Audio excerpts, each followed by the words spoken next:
ಕೊಲ್ಲಿ ರಾಷ್ಟ್ರಗಳ ಕದನದ ಕಾರ್ಮೋಡದ ಕರಿಚಾಯೆ ಭಾರತಕ್ಕೆ ಆವರಿಸಿದೆ. ಅದರಲ್ಲೂ ಕೂಡ ನೋಡಿ, ಮಧ್ಯಪ್ರಾಚ್ಯದ ಯುದ್ಧದ ಎಫೆಕ್ಟ್ನಿಂದ ಭಾರತದಲ್ಲಿ ಪೆಟ್ರೋಲ್ ಬಂಕ್ ಮುಂದೆ ಜನಸಾಗರವೇ ಈಗ ನಿಲ್ತಾ ಇದೆ. ಅದರಲ್ಲೂ ಈ ರಾಯಚೂರು ಜಿಲ್ಲೆಯಾದ್ಯಂತ ಪೆಟ್ರೋಲ್ ಮತ್ತು ಡೀಸೆಲ್ಗೆ ಈಗ ಸಾಕಷ್ಟು ಜನ ಪರದಾಡ್ತಾ ಇದ್ದಾರೆ.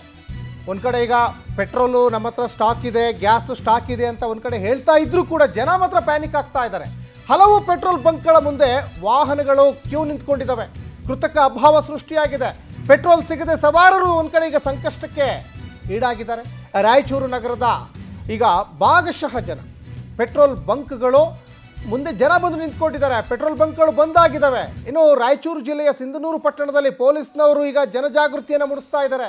ಪೆಟ್ರೋಲ್ ಸಮಸ್ಯೆ ಇಲ್ಲ, ಭಯಪಡಬೇಡಿ ಅಂತ ಮನವಿಯನ್ನೇ ಮಾಡ್ತಾ ಇದ್ದಾರೆ. ಆದರೂ ಕೂಡ ಜನ ಇವತ್ತು ವಾಟರ್ ಕ್ಯಾನು, ಡ್ರಮ್ಮು, ನೀರು ಬಾಟ್ಲು ಎಲ್ಲ ತಂದು ಇವತ್ತು ಪೆಟ್ರೋಲ್ ತುಂಬಿಸ್ಕೊಂಡು ಹೋಗ್ತಾ ಇದ್ದಾರೆ. ಯಾಕಂದರೆ ಇವತ್ತು must and should petrol, diesel ಜೊತೆಗೆ ಗ್ಯಾಸ್ ಬೇಕಾಗಿದೆ. ಇವತ್ತು ದಿನಚರಿ ಪ್ರಾರಂಭ ಆಗದೆ ಇವತ್ತು ಪೆಟ್ರೋಲು, ಡೀಸೆಲ್ಲು, ಗ್ಯಾಸ್ನಿಂದ ಅಷ್ಟರ ಮಟ್ಟಿಗೆ ಇವತ್ತು ಜನ ಡಿಪೆಂಡ್ ಆಗಿದ್ದಾರೆ. ನೋಡಿ, ಕೆಲಸ ಕಾರ್ಯಗಳನ್ನೆಲ್ಲ ಬಿಟ್ಕೊಂಡು ಇವತ್ತು ಪೆಟ್ರೋಲ್ ಬಂಕ್ಗಳ ಮುಂದೆ ನಿಲ್ಲಬೇಕಾದಂಥ ಪರಿಸ್ಥಿತಿ ಎದುರಾಗ್ತಾ ಇದೆ. ಯುದ್ಧ ಮಧ್ಯಪ್ರಾಚ್ಯದಲ್ಲಿ ನಡೀತಾ ಇದೆ.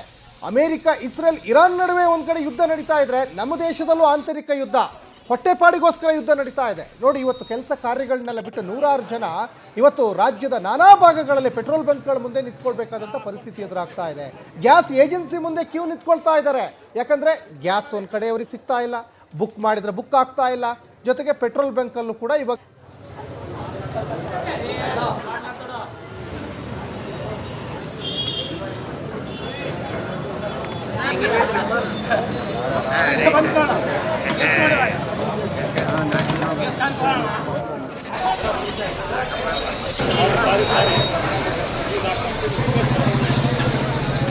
आप